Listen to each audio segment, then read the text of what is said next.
And your biggest gains?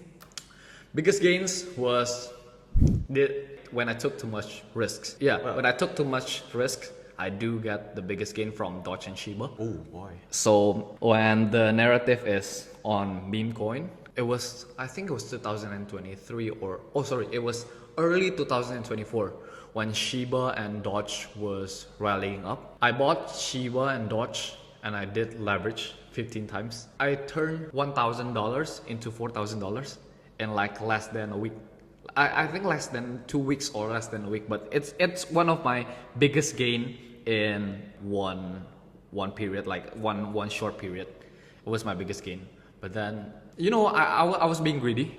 Okay. I was being really greedy. I don't take profits, even though I changed. I did times for my portfolio, but then I was very greedy. I let it run.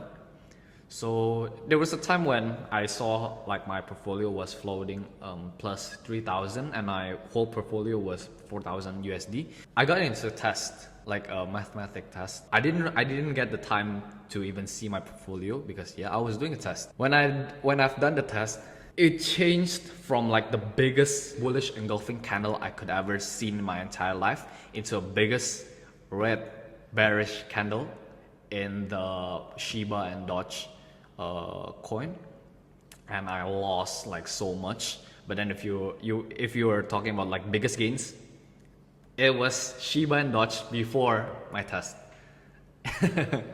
Oh my goodness. Yeah. Completely reversed. Yeah. Completely reversed. Yes. But then like fortunately it goes back to like the break-even point. At least I don't lose any money. I think I did lose a bit of money, but not so much.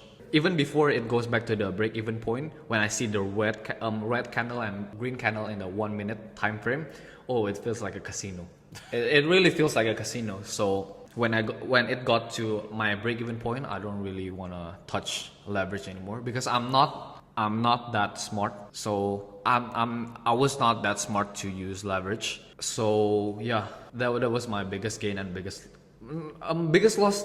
I think Shiba, Doge, and also this one time with this one coin, the 1,500 was both the biggest floating loss I've ever seen in my entire life.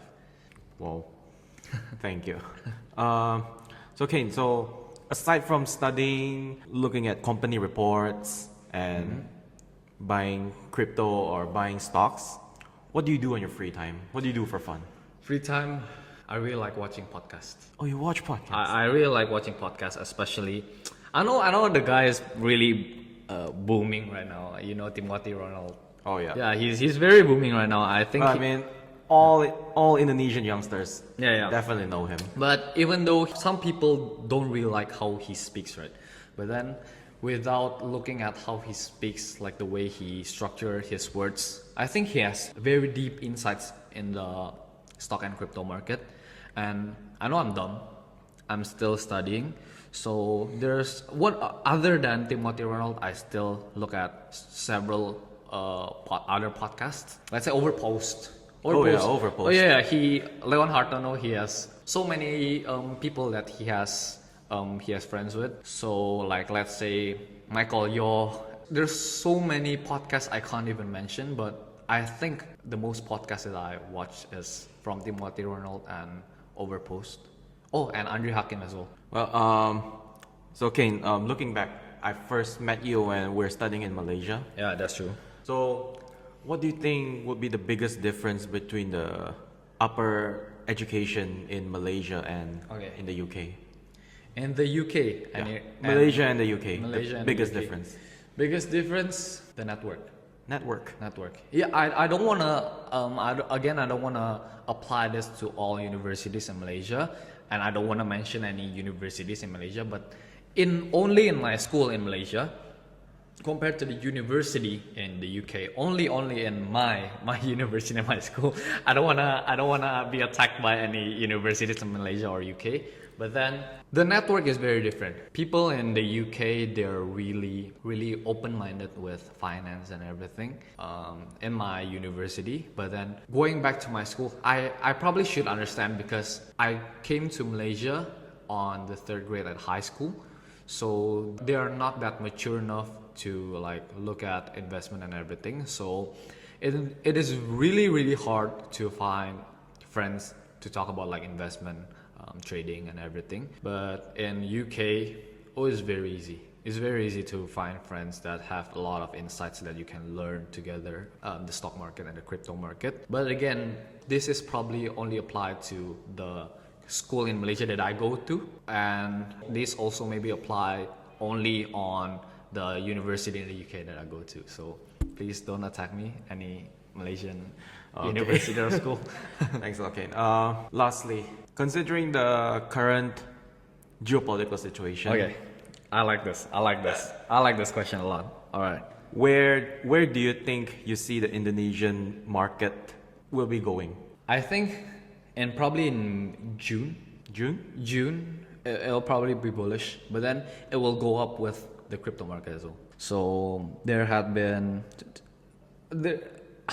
this is one of my analysis of why Trump did this, right? So he probably, this is a disclaimer on, this is only my analysis, this is not objective, really subjective.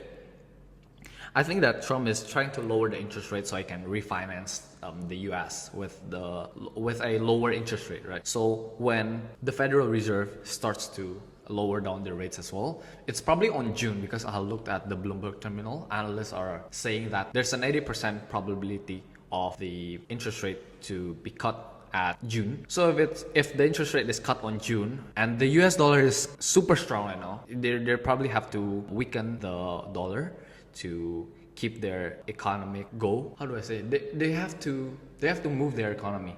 If one currency is too strong, it's hard for them to move the economy. Yeah.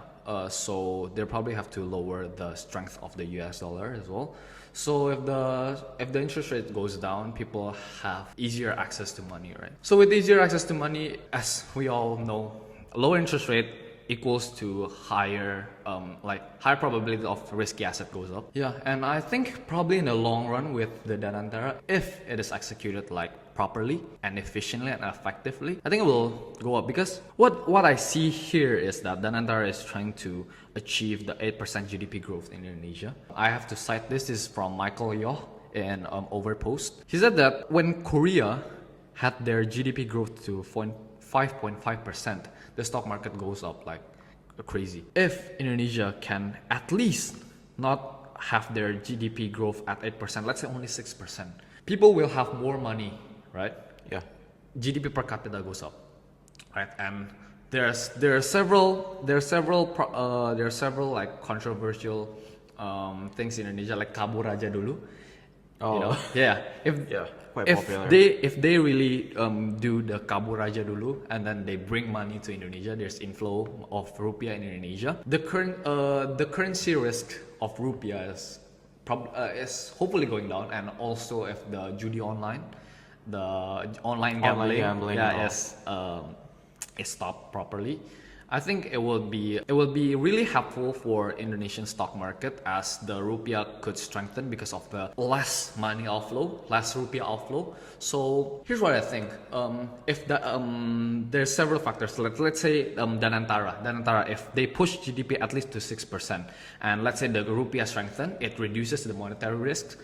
Several funds in the foreign, like let's say JP Morgan, Goldman Sachs, and also let's say MSCI, the Morgan Stanley, if they look at the lower currency risk in Indonesia, they will buy more. They will increase the rating of Indonesian stocks, right? There's money inflow again. Danantara from retail, from us, like the domestic one, they have more money. If they have more money, they would probably spend it on investment or like let's say recreation. But then there's more money on investment as well, and let's say the BPJS as well. Yeah. They're increasing the weightings on the Indonesian stock market, and if these three factors are executed properly and as soon as possible, but also effectively, I think it will be very bullish for the Indonesian market, especially because it is very discounted right now. Yeah, so that's what I think the Indonesian stock is going right now. But again, not a financial advice. But yeah, I think that's what's well, looks like our Kane is very optimistic. Yeah, pretty optimistic. But if it starts to not follow my thesis, I will have to cut. I'll have to cut loss what I have in my Indonesian stock market. So I wouldn't want to marry any asset class. If crypto has a momentum, if there's momentum on crypto, I would invest on crypto. But yeah, currently I'm pretty optimistic of the Indonesian stock market in the long run. I may be wrong because of course. yeah, I may be wrong again, and Well- not a financial advisor as well, because the world is always changing.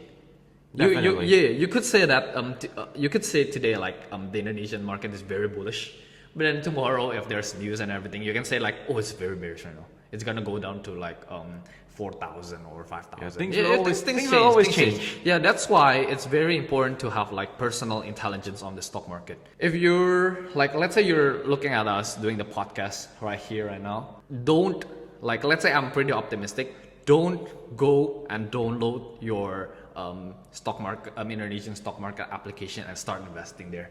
Just because I said that, you guys need personal due diligence, right? Do your own research. Yeah, do your And own all. research. Personal due diligence is very important in the stock market and the crypto market, in the financial market. Yeah. Okay, Kane.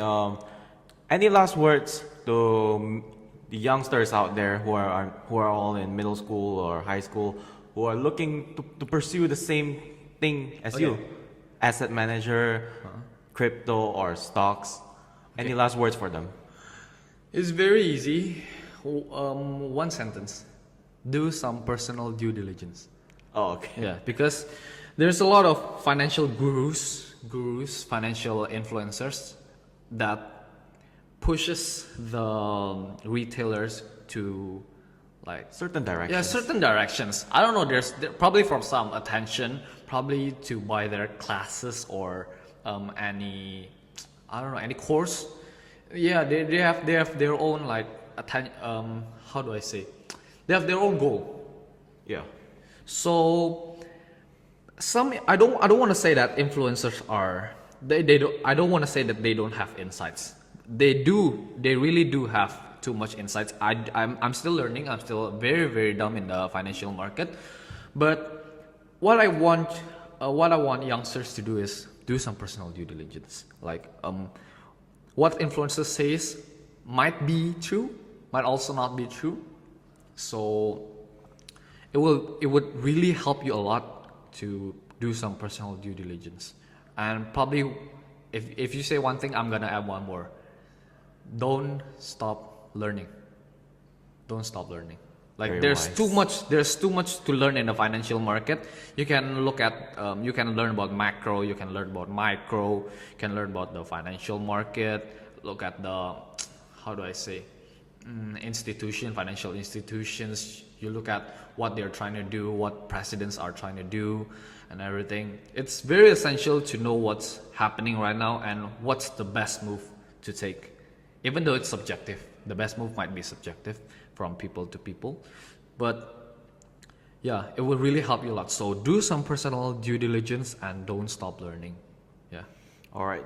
Thank you very much, Kane, for coming to our podcast. Thank you so much. Very grateful to have you here, share a lot of your knowledge and a lot of advice to, especially to Yeah. all those younger people. Yeah. You know, since it's quite booming and all on the internet, and they're all interested to get into the market, Yeah. but you know, it's very risky. There are many dangers out there. They can be led astray to other directions. They that's might true. buy into something. So thank you very much Yeah, for thank you so sharing and much. all. Thank you so much. Okay.